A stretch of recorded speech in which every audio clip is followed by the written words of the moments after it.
Today we will be talking about why is surveillance capitalism concerning.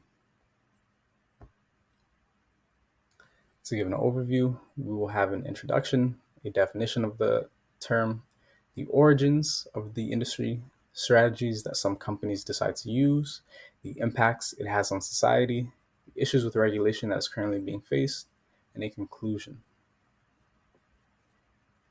So I will be presenting on the topic of surveillance capitalism, curated by Shoshana Zuboff. Now, throughout this presentation, I will be discussing several components. These components will include the main question, definition of the topic, why does surveillance capitalism exist, the origins of the industry, how it impacts society, and the issues with regulation. The presentation will aspire to answer the main question of why is surveillance capitalism concerning. Utilizing the components above this presentation will offer a firmer understanding on surveillance capitalism and the implications that occur as a result. Now, surveillance capitalism, a term that was created by Shoshana Zuboff, refers to the collection and commodification of personal data. In her journal, Surveillance Capitalism and the Challenge of Collective Action, she illustrates the situation as being similar to an invasive species that has no natural predator and is severely altering the landscape for the worse. Essentially, the vast amount of power and control these organizations hold in society has become detrimental in numerous ways. Organizations such as Google and Facebook have been utilizing and targeting individuals' personal data with little to no repercussions. The invasion of privacy occurring has become a business model that contributes significantly to the economy, and as a result, it has left many concerned and many unaware of the current situation.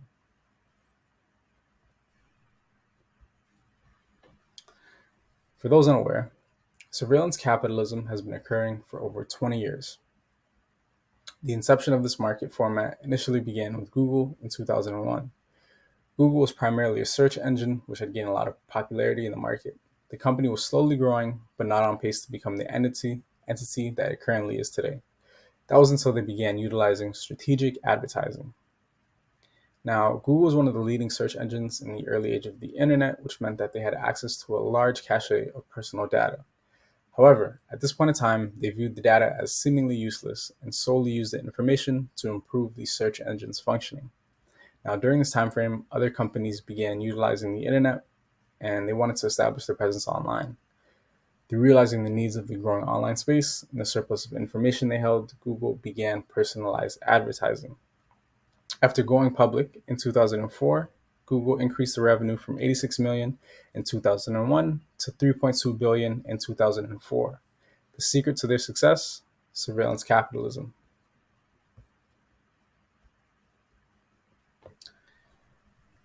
Surveillance capitalism in its infant stages employed a different business model than what is observed currently. Initially, organizations would utilize data that was readily available through search engine inquiries and other databases to formulate their advertisements. Surveillance capitalists over time would slowly uncover their ability to modify and predict behavior, which ultimately would become the core tenets of these companies. The ability to gather information is what allows surveillance capitalism to flourish. Since personal information can be a valuable resource, it has become a core commodity.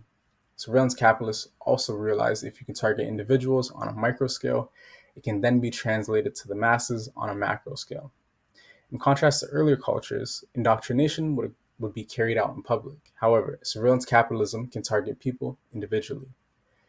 The surveillance capitalists have the power to shape a person's economic behavior, political beliefs, and even the level of knowledge consumption through personalized targeting. As a result, there's been an impact on society. The development of technology has been essential to the evolution of society. Over the past 20 years, technological innovation has persisted in the shape of surveillance capitalism, but attention is now more focused on human behavior than on technology. The practice of surveillance capitalism involves monitoring people's personal information and using it for different purposes. In general, society as a whole is affected by the consequences of surveillance capitalism.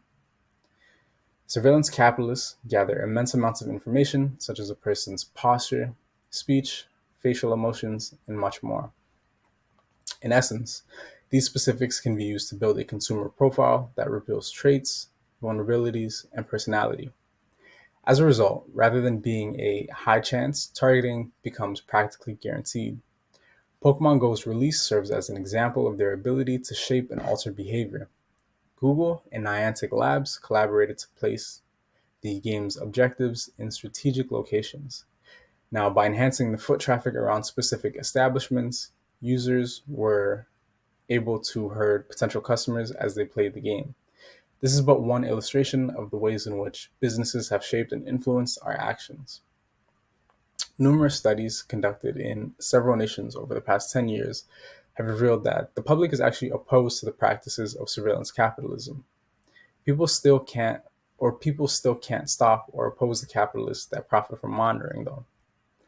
According to scientist Mark Weiser, the most profound technologies are those that disappear.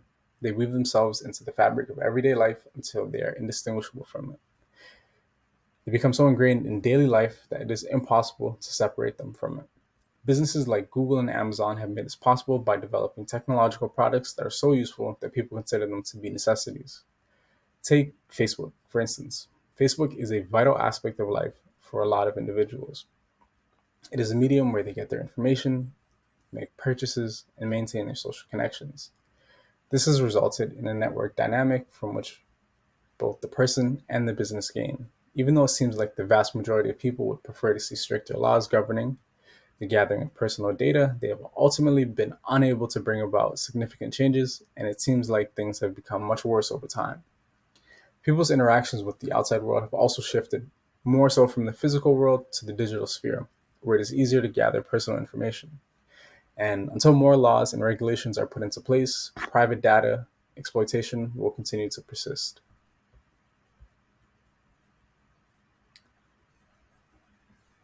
Which brings us to our issues with regulation. The business practices of surveillance capitalist firms present a real threat to society.